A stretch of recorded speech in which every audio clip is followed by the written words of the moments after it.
Eyes just don't know. I don't know. I'm looking, yeah. Marc Clarke, that's classic. I love it.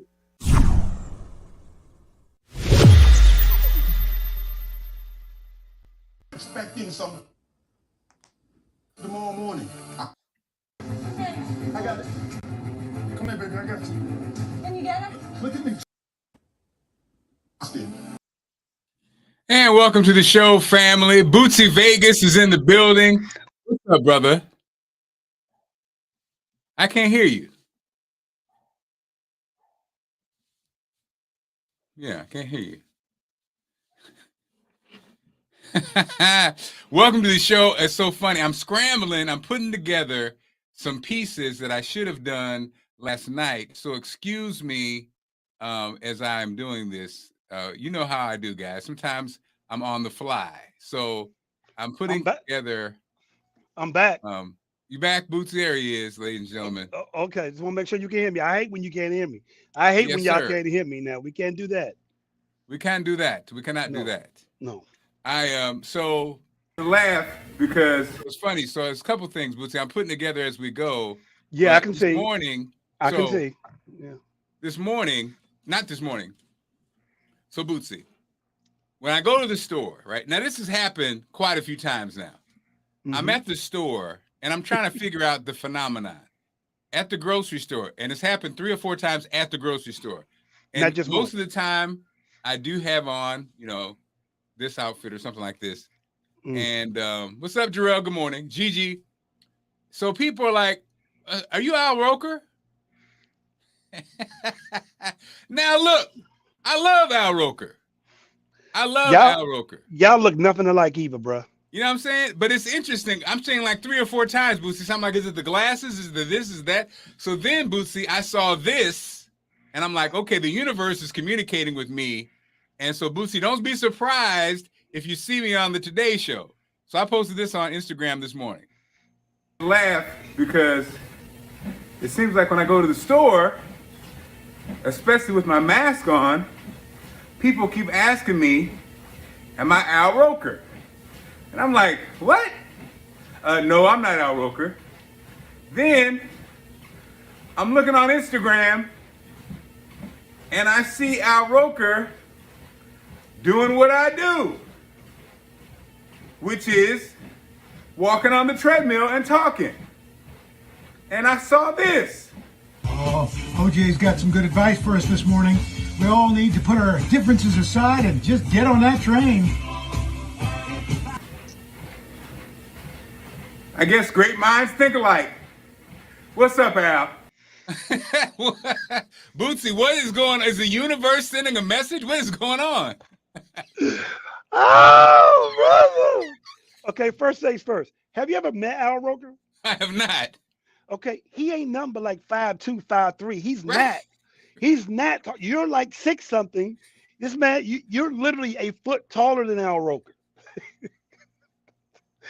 Woo! Boy, so I did. Hey, Bootsy, in chasing clout, I did put it on Instagram, and I tagged Today Show, Al Roker. You know what I mean? Who knows, right? Let's see what happens, baby. Let's see what happens, right? Stranger things has happened for Marc Clarke through situations like this. So you know what? Let's see if the universe connects these dots. And I don't want to say if that's a slight or not on your level. Right. I don't know. When they say it, there's a part of me. Allison says, I think I'm cute. See, look at my cousin. My cousin's like, I see a little resemblance. See? And so what did Allison say? Allison says, hell no. Okay. But she says, I think I'm cute. And so do you think you're cute? Do you think you're cute? Probably. I probably think I'm cute. Okay. It is. I don't necessarily, yeah, I probably think I'm cute. So yes. Do I think me and Al Roker in the same box? No. But we did have, like my cousin's saying, we did have weight loss surgery, the funky glasses, the shape of the head. I'm not outraged, but I'm just like, I wouldn't say I look like Al Roker, but I can understand how people say that. Fat dude with funky glasses on, Al Roker. You know what I'm saying? I'm a Gemini, so I understand. Okay, hold on. I just want to ask a real question about this, and I really want you to be on. So when the people asked you this, did they really think it was a chance that you could be Al Roker? Did they really think that? Well, that's the other part, Bootsy, that I'm kind of like flabbergasted by, because I'm in, I'm in Bethesda, and I'm not in New York. But then I'm like, when I told Allison, she says she thinks they saw me on television, and they kind of like just blur the thing together. That probably makes more sense. Nah, that is probably true. Like he looked like a guy, but I saw on TV, and you're the most recognizable looking guy. Yeah, I get it. Yeah, right. So, okay. So speaking of television, I'm trying to see. So just as I predicted, wow, this show that comes on after Survivor, I forgot the name of it, with the celebrities on it, and Ray Lewis is on it, Mediv's on it, Meta World Mike Peace. Singletary's on it. Mike Singletary, Ray Lewis. Ebony Williams, who I know, Ebony, she's on it. Mm-hmm. And so I said before it came on, Bootsy, I said, this right here, to me, when you put leaders of men like Ray Lewis and a Mike Singletary, it's going to be some inspirational. So you just know that's going to happen. Right. And Ebony, she's a fighter. She is. I said, I think Ray's going to blow up off this, blah, blah, blah, blah, blah. That's what I posted before seeing the product. I actually remember that. So last night, the show's on. And sure enough, because again, well, we'll talk about it after we play. So first up, Ebony was struggling in this mud pit. And, they're on teams, and they try to get through, the survival model. You're on a team. You try to get through these processes. Can you stay in the woods? Can you stay in the jungle? Will you survive? And you have an opportunity to check out, right? So first up, Ebony got stuck, and of course, Ray had to come and be Ray. Ebony, look at me. You gotta trust me, man. Just freaking trust me. Just trust me. Let's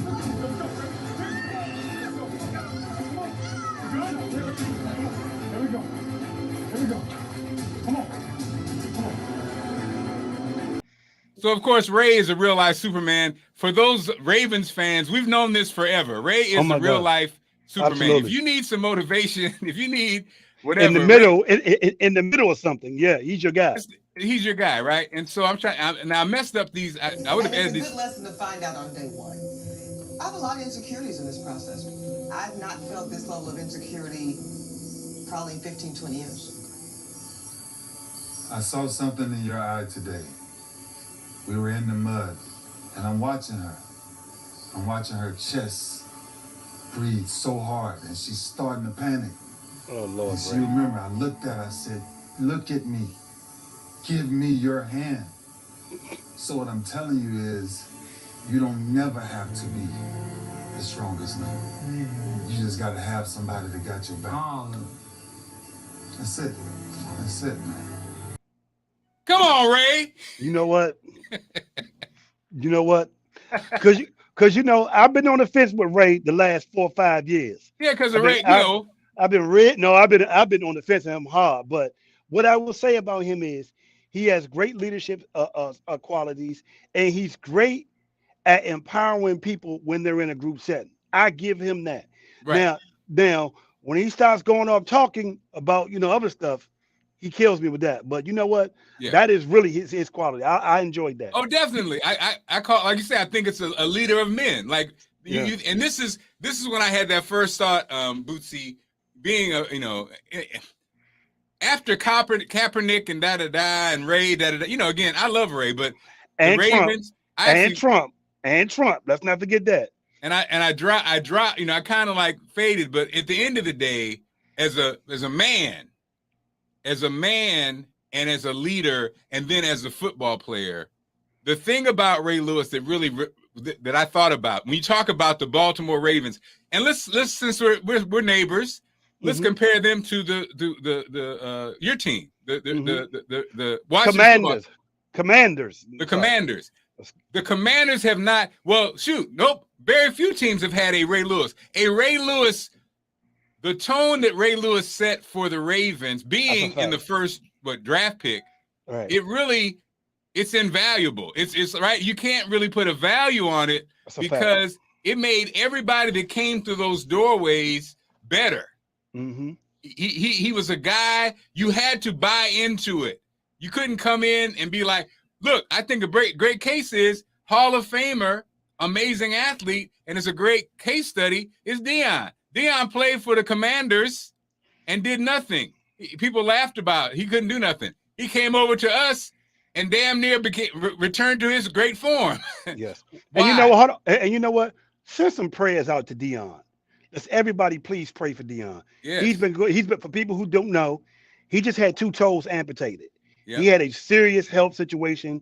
From what I've been hearing, it's been difficult, and he never left Jackson State coaching. Let's pray for Deion. I'm sorry, Mike. I just want to say that. Oh, definitely. And I think it speaks to his character because you're right. He went through, you can always tell nowadays when something's going on, when things get really quiet, right? And with Deion, remember, he went to the hospital. He was supposed to be there for like a procedure, and it turned into like weeks and months and all kind of craziness. He didn't say anything, and that made it even more scary. But so Ray Lewis for the Ravens his leadership was invaluable. Right. And I used to always have the conversation with him. I said, dude, man, you can make millions just on the circuit, just as a motivational speaker. You know what I mean? And then also, as we knew what happened, Bootsy, Mike Singletary. Right. Mike Singletary was probably the first Ray Lewis. You know, not as rah-rah, but off the field, not rah-rah off the field. Right. On the field, he was very rah-rah. Because I don't know if you remember, he threw Vernon Davis off the field in the middle of a game. Yeah. So, you know, let's not forget that. And that's something else is funny when you talk about these and people say, well, you know, he wasn't a great head coach. You got to say according to who and exactly what's your outcome trying to be. He's a great motivator of men, but you know, put into the fish bowl and all the requirements for a black head coach, the dynamics change because he's not going to be sitting around not having expectations of you as a man, as a player, right? So he's just not going to put up with it. And did you know that he coached in Baylor? Did you ever know the story about him coaching Baylor?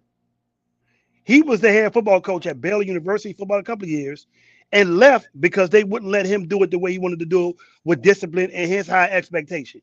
So what you're saying about him is with his leadership and his expectation on men and what he's trying to do, he is a person that develops people.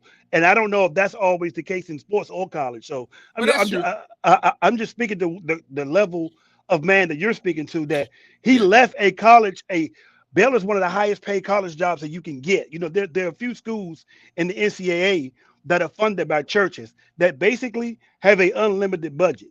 Baylor is one and Clemson is the other.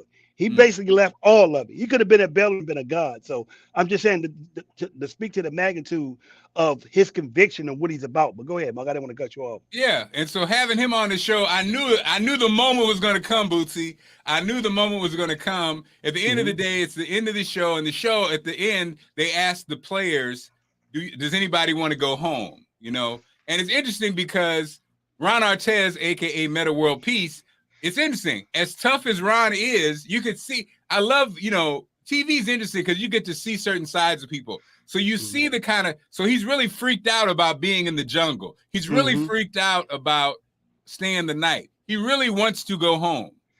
He's like, I can survive the projects. I know this. I know I can survive, but I want to go home. I miss my family. So I was just thinking, imagine if he had a Ray Lewis in the locker room when he played, his career would have probably been totally different. Because what you see is this guy on one hand, like you say, he's 6'7", he's a beast.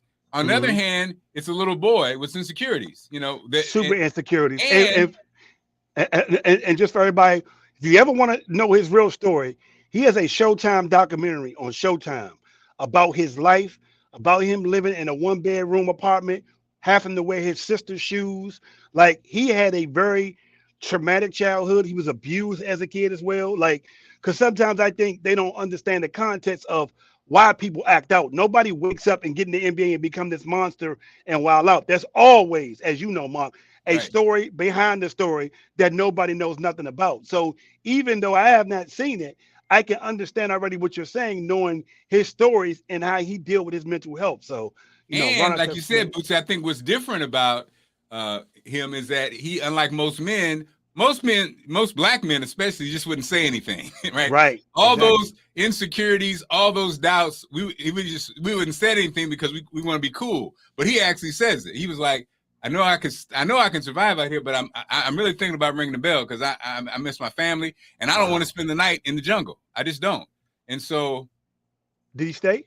Well, and so of course we knew, and then Ebony, I think Ebony was on the ropes too because it was interesting. Ebony's issue was, I thought I had it here, but at the end of the day, I had the clip, but I don't know if I brought it up because it talks about. She was like, basically, she was said in general, I did not have a father. I didn't have anybody to protect me, so I had to do it by myself. And what I've learned is, because she felt like she failed, is that I can lean on the men here as, you know, my father in a sense. So having that back, and it gave great insight because I think there's so many women and so many girls out there who like are brilliant and have made it. Wow. But I would have never known that, Mark.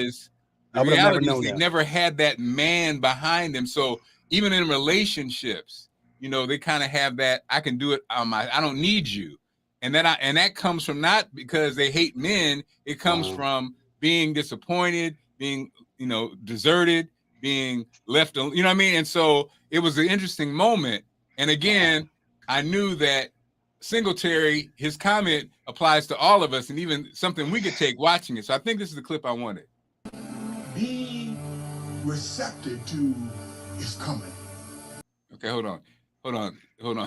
He got, man, that was a good one. Ooh. Oh yeah. That is half of it, and I just want to see if I had the first half too, because you're right. Both of them, they're both great. Tomorrow morning. Okay. Ain't nothing like doing this on live TV. But go ahead, Mark. I know. Sadly. Oh man. Get up tomorrow morning. I'm expecting something great today. I'm expecting something outstanding today. That's what you gotta be. Come on, Rev. Come on now. Come on, Rev. Be receptive to is coming. When you get up tomorrow morning, I'm expecting something great today. I'm expecting something outstanding today. That's what you gotta be. Come on, Bootsy, one more time. Today, I'm expecting something.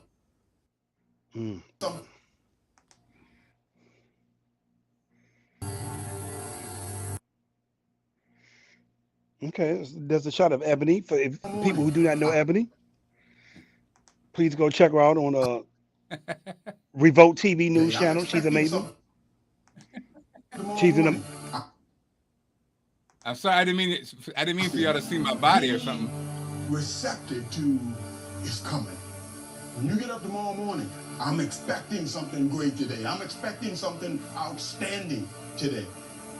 That's what you gotta be. Expecting something. Come on now.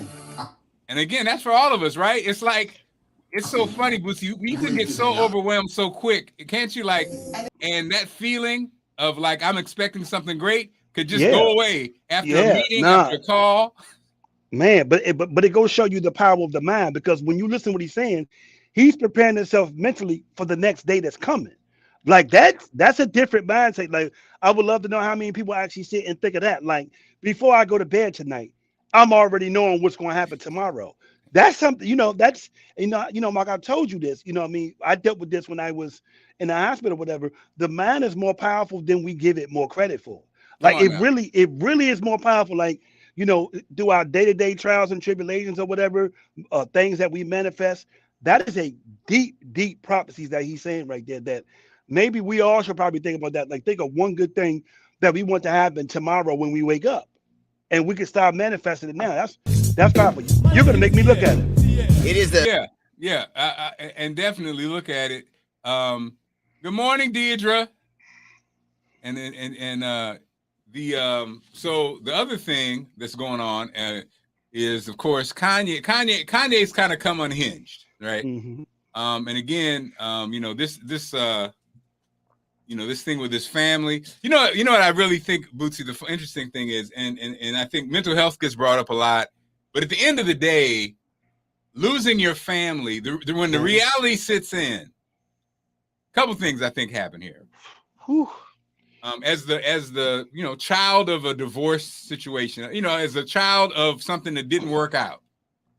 I think one of your biggest challenges, hopes, desires is that your children don't have to go through what you went through. Right? That's a big thing. Right. And so I don't care how famous you are. The fact that Kanye and Kim did not work out and they have these kids, and he came from that, I think is weighing on him heavily.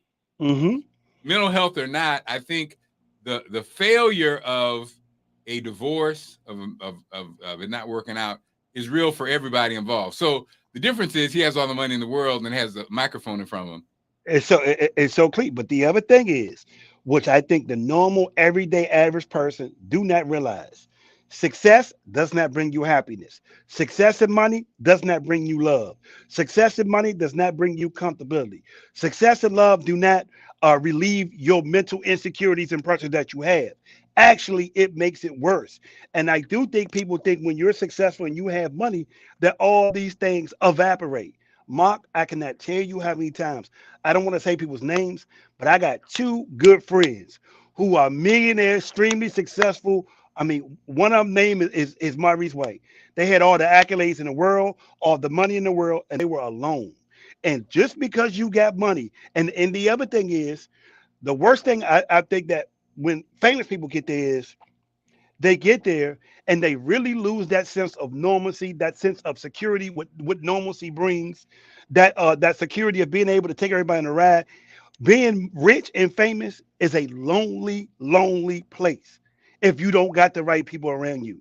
And I really don't think people are looking at it from the lens of what he's going through. They see him acting out. To me, he's acting out because he really misses his sense of normalcy, his sense of family. You know what I mean? Because I know this for a fact. He is a good dude. I've seen him in situations before he got successful. I see he is a good dude, but he's acting out, and all that fame and money can't help none of his situations right now. And the irony is, unlike most people, unlike most famous people, he has a core of friends who know him since day one. And it's interesting. And they ain't around no more.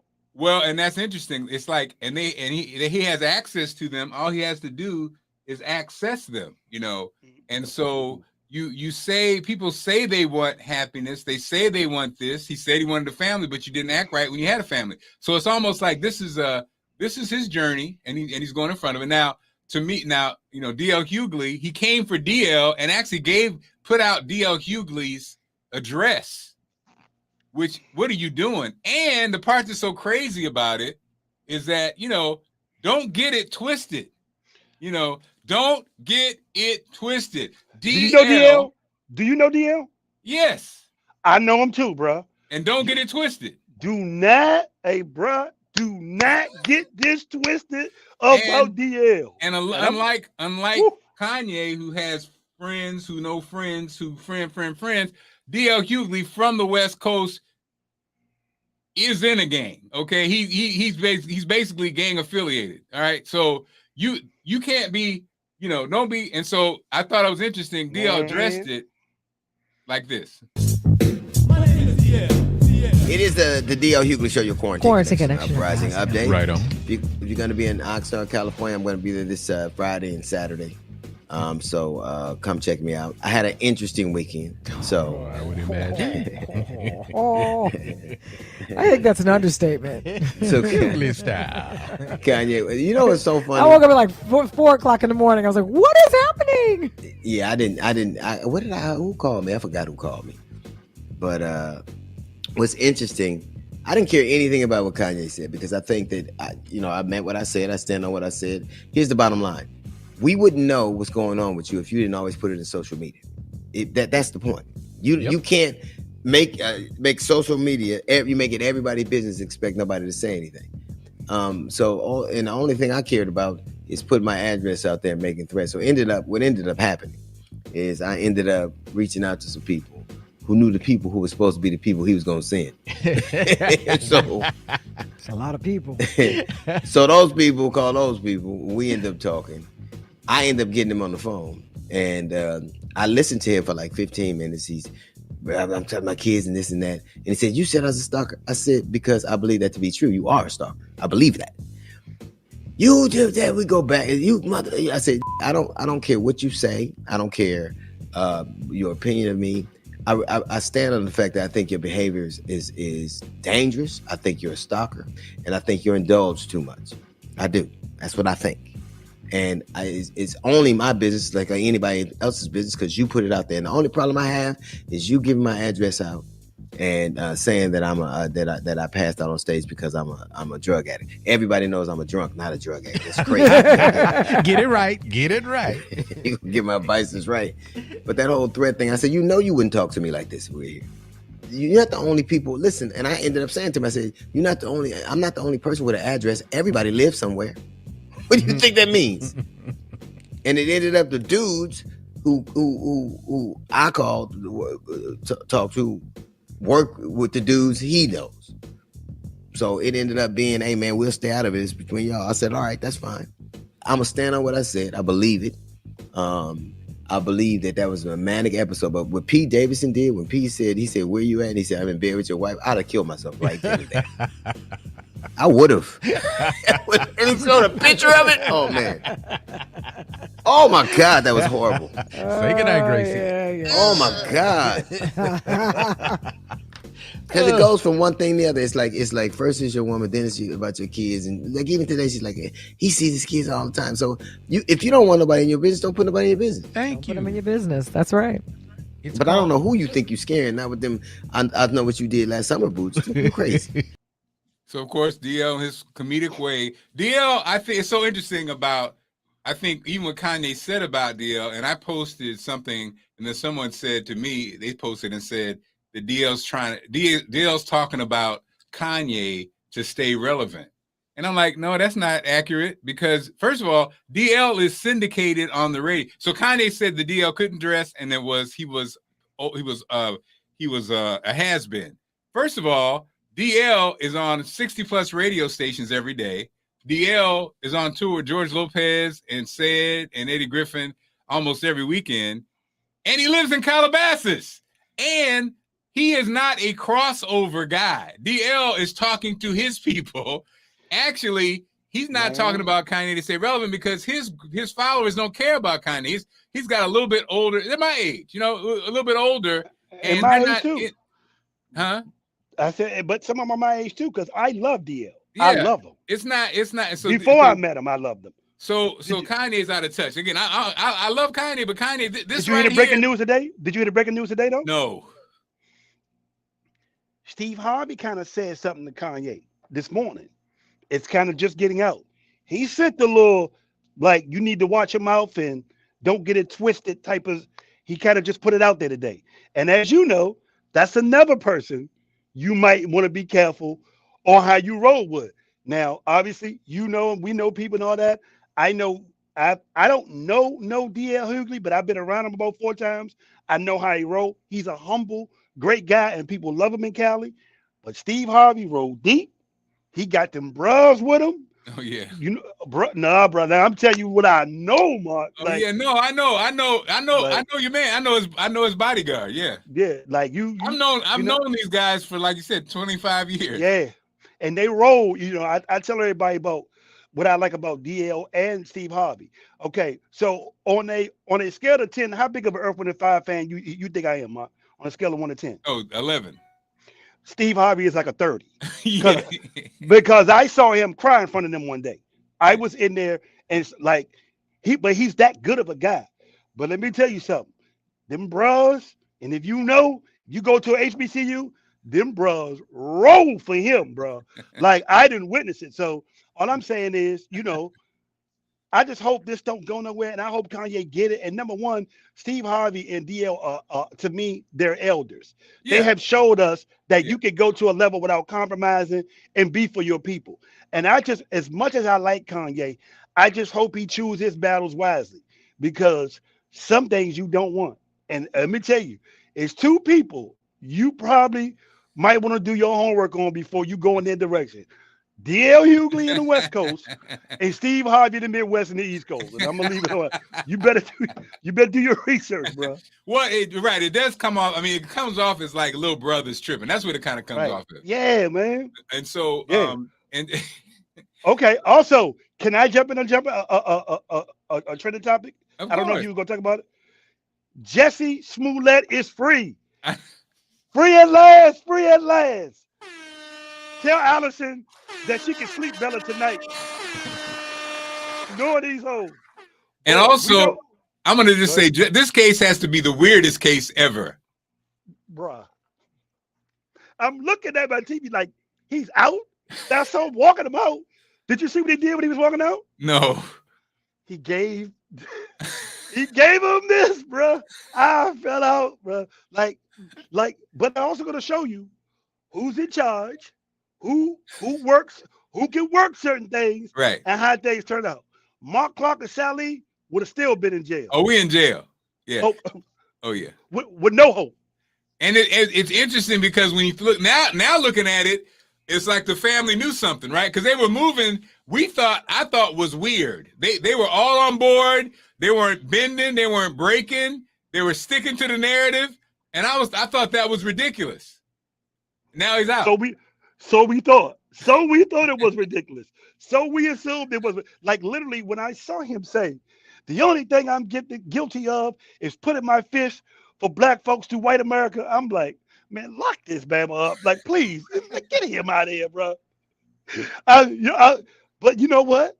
He stuck to his story. He wrote it out, and he's free now. So you know what? Who am I to be judging? Like, I mean, hey, bro, he did 6 days. Hold on. He did 5 nights, bro. Think about this. It is over. Oh, my God, I love it. So, free Jesse's free. And shout out to all political actors who are in jail. Hope your freedom comes too. Good luck. Good luck with that. It ain't coming. Yeah. Good luck. Hey, you know what I mean? But you know what? I learned something today. If you're paying close attention to this situation, you learn about who can do what and who can maneuver certain things, even in the justice system, if you're smart enough. You know what? I don't even know what you said right there. And I'm not Yeah, even you do. opening up that can of worms. Yeah, you do. You know what I mean? That man home. Like, in my mind, I'm thinking there's no way. I'm like, first of all, I thought he got off light for the 150. I mean, literally, you lied for 2 years, over $1 million in investigation. And as you know, not saying that you're a criminal, Mark, because I don't want to ever insinuate that. When you lie to the feds, when you have a federal indictment with a 98% conviction rate, when they got you, they got you. Because as you know, Mark, the feds already know the answer before they ask you. They already know. You kept the lie going for a year and walked out. I'm like, well, he is he talk about he is Teflon man. So tonight at 7, Bootsy, I'm on the panel talking about daddies and daughters. I'm excited about that tonight. Here's something, Bootsy, I had this morning when I was on the treadmill. A thought I had. In fact, it was just like tap into your inner Al Roker. Go ahead. So, Bootsy. Yes, sir. We grew up at a time where the elders and our parents held us to excellence, didn't they? Like, 100%. They did not accept a whack job of making up your bed, cleaning up your room, doing the dishes, raking the yard, cutting the grass. Taking out the trash. Taking out the trash. As a kid, you knew wasn't no half-stepping, and if you did it, you knew when you didn't even do a good job. Like, it was so funny, Bootsy, wasn't it? Like, we were so programmed that, so you're cleaning the house, you didn't do the baseboards, you didn't get behind you didn't do, you know what you didn't do, and sure enough, Big Mama or whoever's going to be like, baby, you know this ain't right. Get your ass in here and do it again, right? And it was like, that wasn't even a shocker. It wasn't like, you're like, what? You're like, you didn't say nothing, right? First of all, you were glad that you didn't get that beaten because you did it half-assed, right? So then we have kids. We grow up. And we're light on it. I'm light on our kids. We're light on our kids. And they do a half-assed job. When I come down to the kitchen, it's a half-assed job, you know?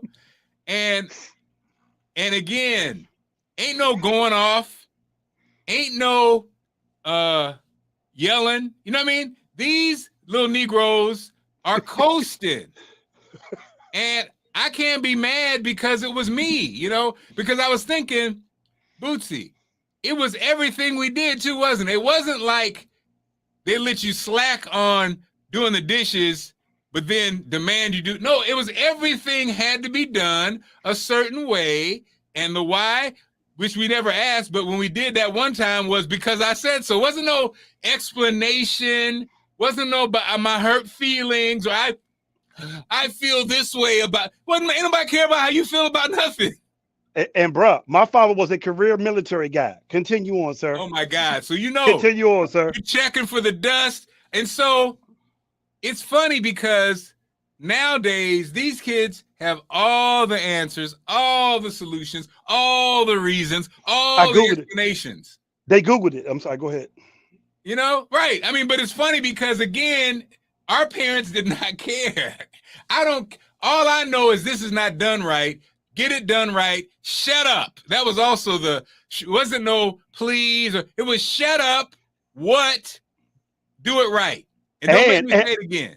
And I knew if I didn't do it, consequences was coming. I knew that I had a deadline. My father would be home. Bro, you laughing. My father would be home at 5:30, bro. Yes. He's coming from Walter Reed Army Medical Center.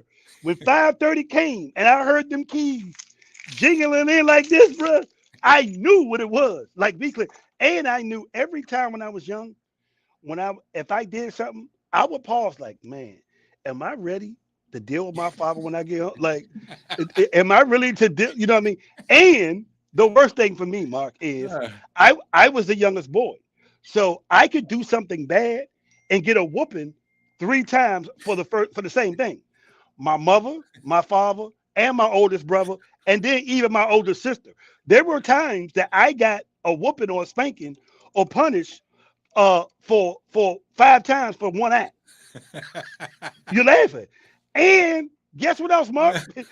Guess what else? I'm a twin. So if they didn't know which one of us did it, both of us got it. They'd be like, we think it was, we don't know which one it was. It was one of them.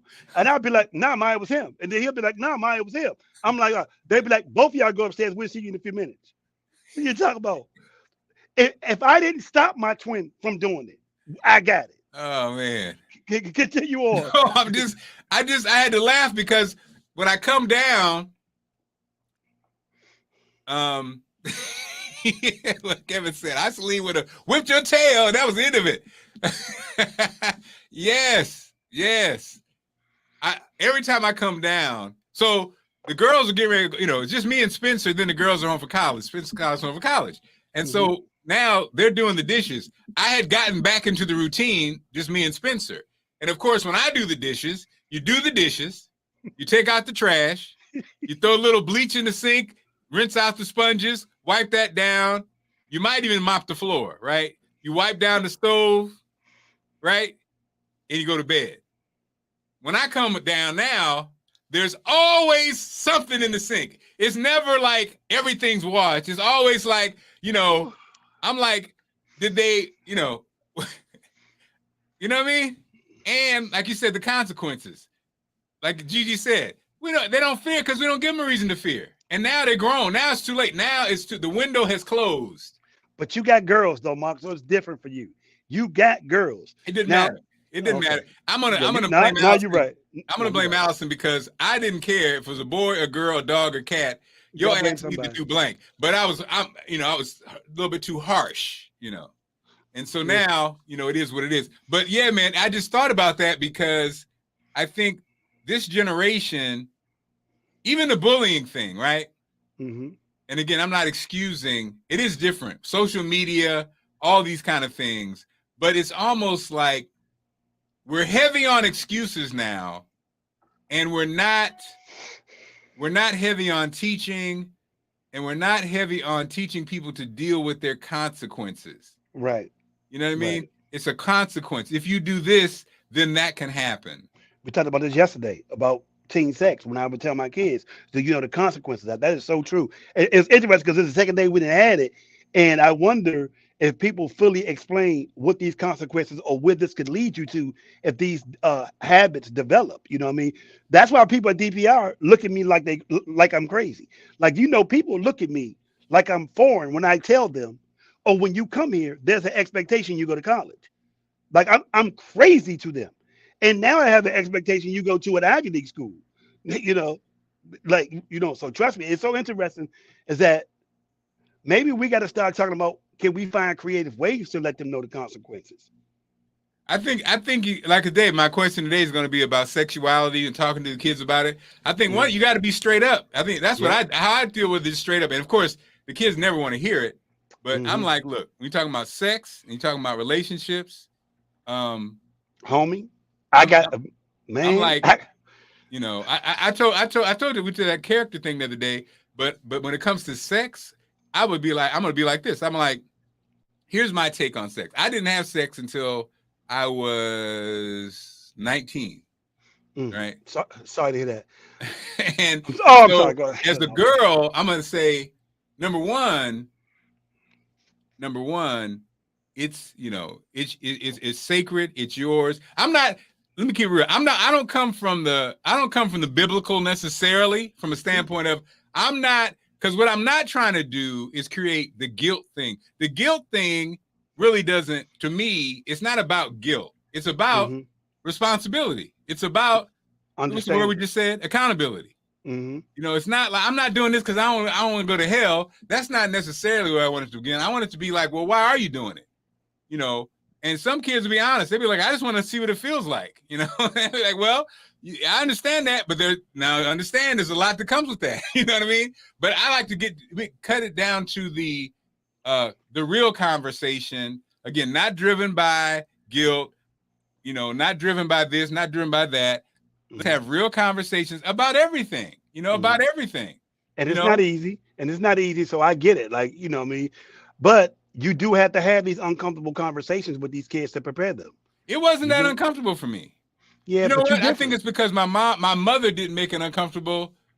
And my mom, like for instance, one of the things my mom did, we talk about race, right? One of the things my mom did that was so smooth about race that I thought, man, that was powerful, was we talk about, people be like, do your parents, interracial dating and this and that. And my mom said this, single mom, right? She said, look, you love who you love. You love who you love. Get beat up by the Gordon's fishermen, are you? But you love who you love. But let me just tell you this, son. As a single black woman who had to raise you by myself and give you the best, pour into you all I could, I would so love for you when you select your mate to do the same for another black woman.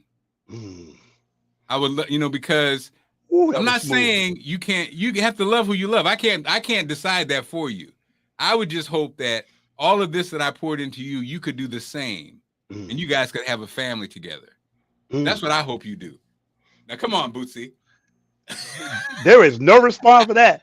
That asks any other thing but a black woman. You know what I mean? It wasn't you better not bring nobody else, because again, that energy brings a different energy. What she said was so thoughtful, it made me think about it, right? It made me think about it. So, when Tina and Mary were, whatever, because the sisters didn't get it because I was too mature and they wanted I'll be sure, I was like, in my mind, like, shoot, your mother got me thinking right now. And that was it. And I think so. It's the same thing I think with parents when we talk about these kind of things. You can't be like, you better not be out there whoring. No, like, I'm gonna hit you like that. I'm gonna try to be thoughtful with it. Like it's like it's sacred. It really is something that's sacred. And I know because I didn't have sex till I was 19. And to be honest, I was curious and I tried it. It was all right, but at the end of the day, like my mom told me, don't ever have sex with somebody that you wouldn't marry. Because when you have sex with somebody, you could have a baby, and so, you wouldn't want to have a sex with some weirdo that you don't even like. I mean, so, it's your body. It's the most precious thing you have to offer. You ain't got no money. So, you ain't got no job. You ain't got no job. And so, Wow. So that's that. So that I think breaking it down, but yeah, we were talking about that. I think this generation definitely we have created a generation of soft asses. That's one from a standpoint of I think we got to have the emotional conversations, but I think you have to hold them to some standards too. Right. And there's nothing wrong with holding That's them to a those standards. And there's That's nothing a wrong fact. to be sitting on that ass. And I think if I redid it again, I'd probably been a little bit more. My kids are amazing though. They're amazing. They're great kids. No, not a lick of trouble at all. So I'm not complaining. I'm just saying, looking back, just those little things, No, yard, kitchen, room, just being on top of it, Man, oh man. Okay, there is another trending topic that I would love to know your perspective on, Mark. Yes. Okay, the Senate. Now, mind you, I didn't know anything about this, so I kind of catch it as I go along. Is that they're about to put into law where they're going to eliminate daylight saving time? Have you seen this? I think I heard it casually. Yeah. So basically, they're gonna the time that we have now, they're gonna keep it like this, to where it'll be more sunlight versus the going back and forth or whatever. Number one, I would love to know, do you think that's even important enough for the Senate to vote on?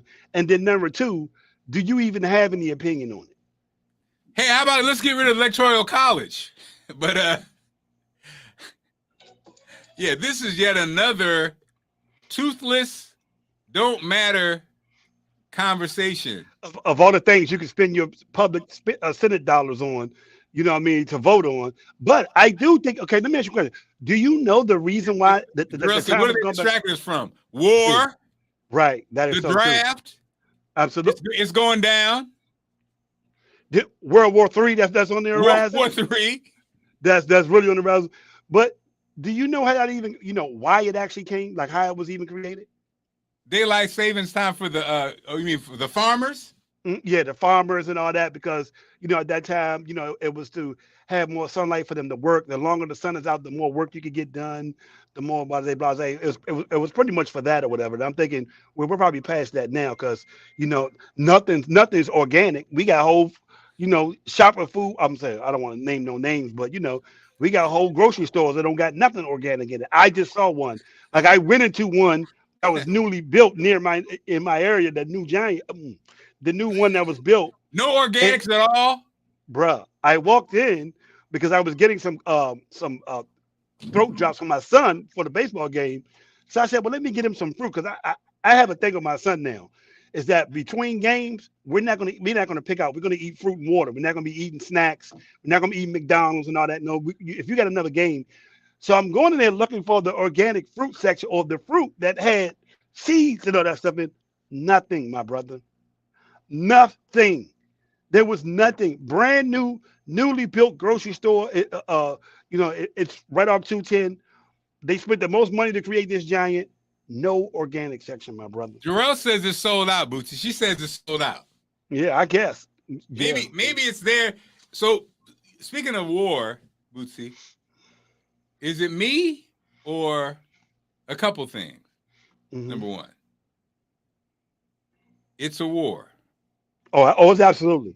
So the news, I don't think you writing children are in here on anything with this deranged leader who's trying to take this country. He does not care. That actually messed me up. Kids, dogs, women, anybody, he's killing. It's war. He doesn't care. It's not a thing. And I think the way this is getting covered, and it's the same thing to me with the gas thing. I don't need to hear any more gas conversation. Right. Because we know when we go there. We got it. It's a war. Yeah, we see it when we walk up. And number one, number two, yeah. So now maybe we need to go ahead and make that move into different forms of energy, since we've been talking about gas since 1984. When I was in high school, 82, and I took a damn science class, that was a conversation back then. Whatever happened to wind and solar?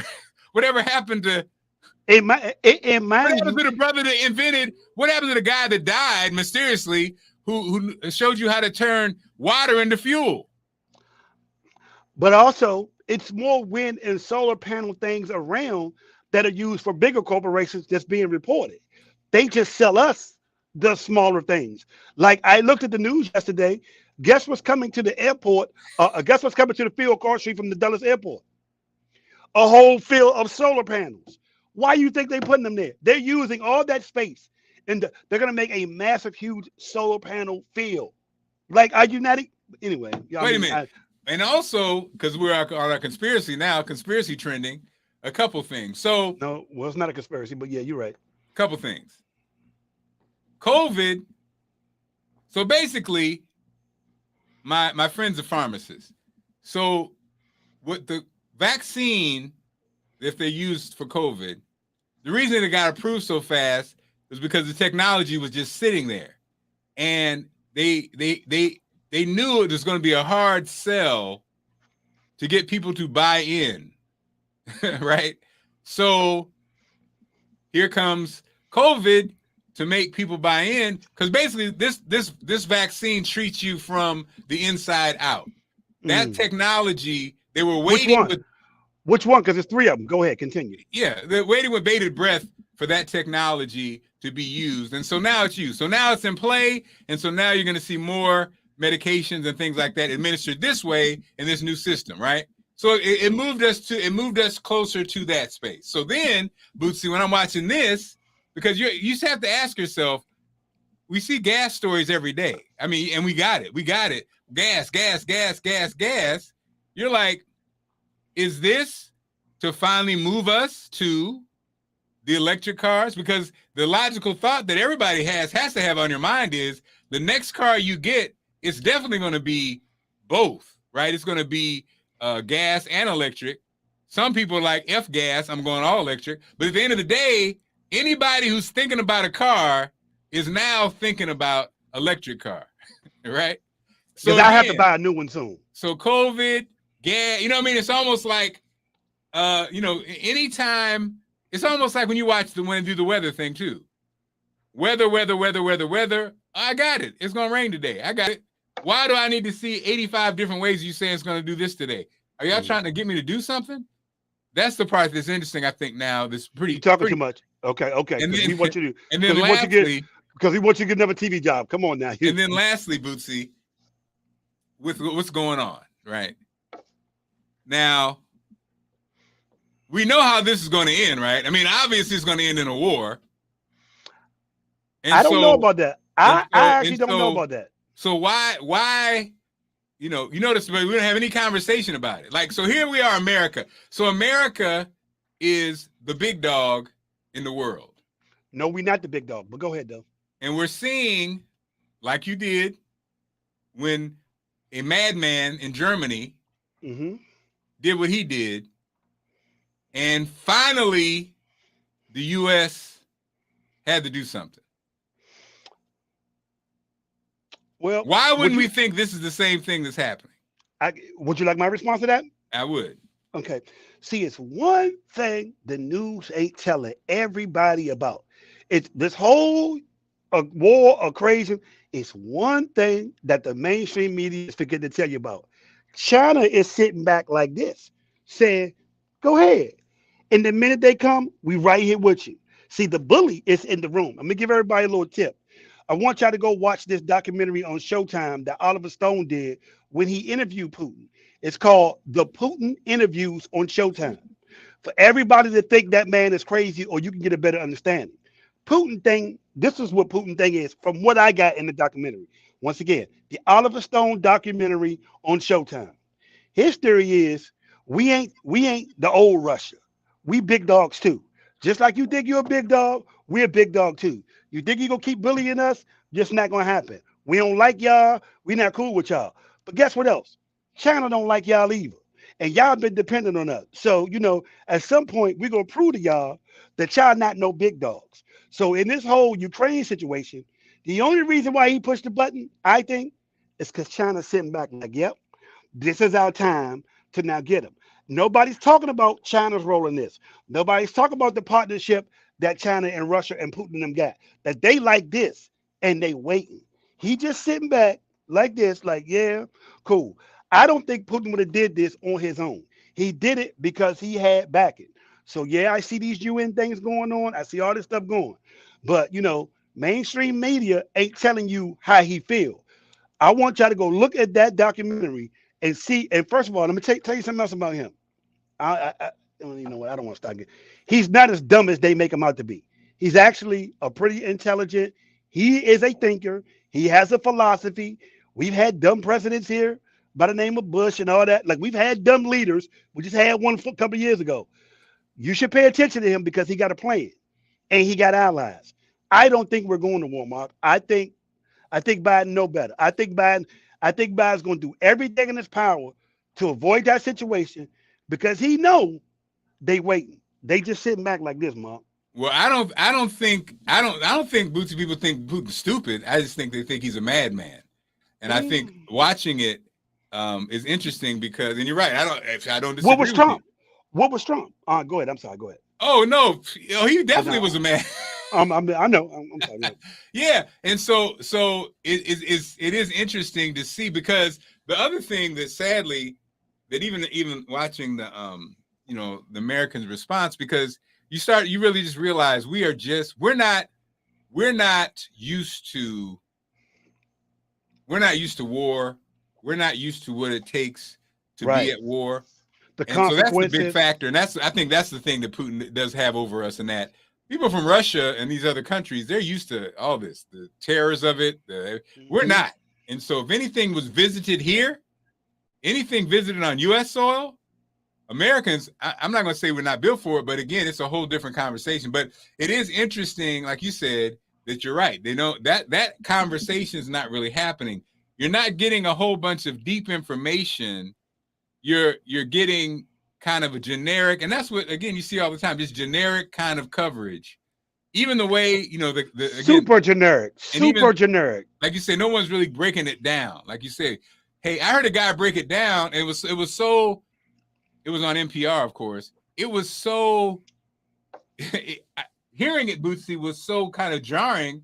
I get what he meant. He basically said, because everybody gives you a generic answer when you ask the experts about, okay, is there more that the U.S. can do, right?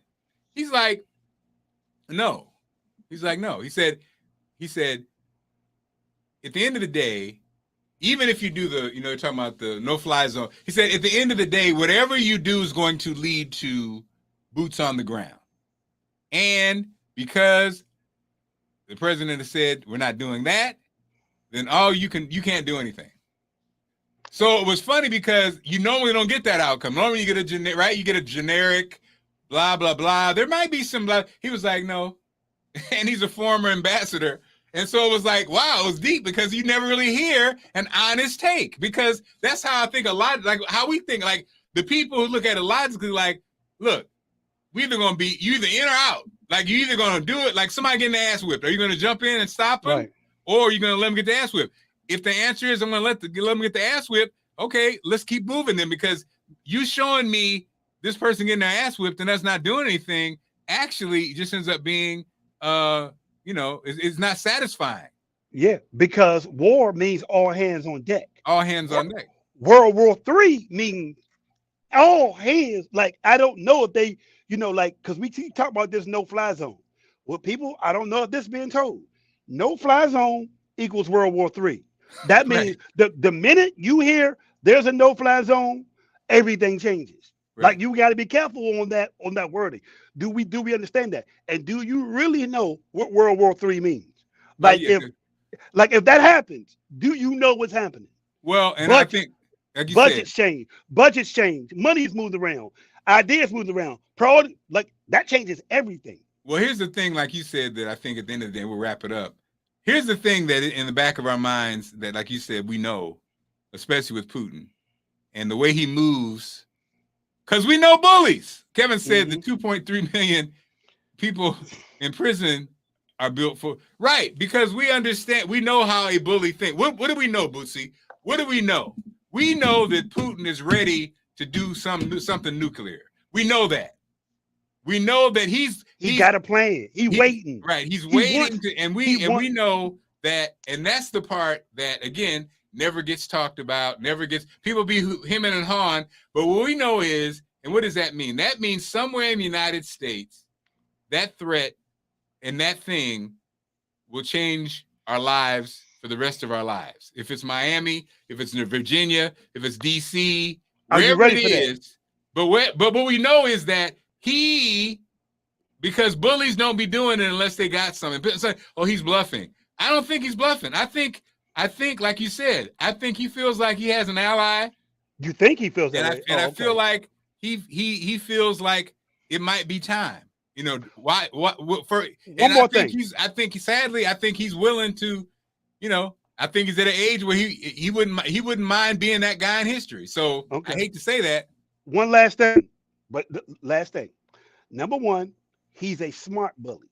He not no dumb like I think people the way we do it. Number one, and number two, he got Donald Trump is his boy.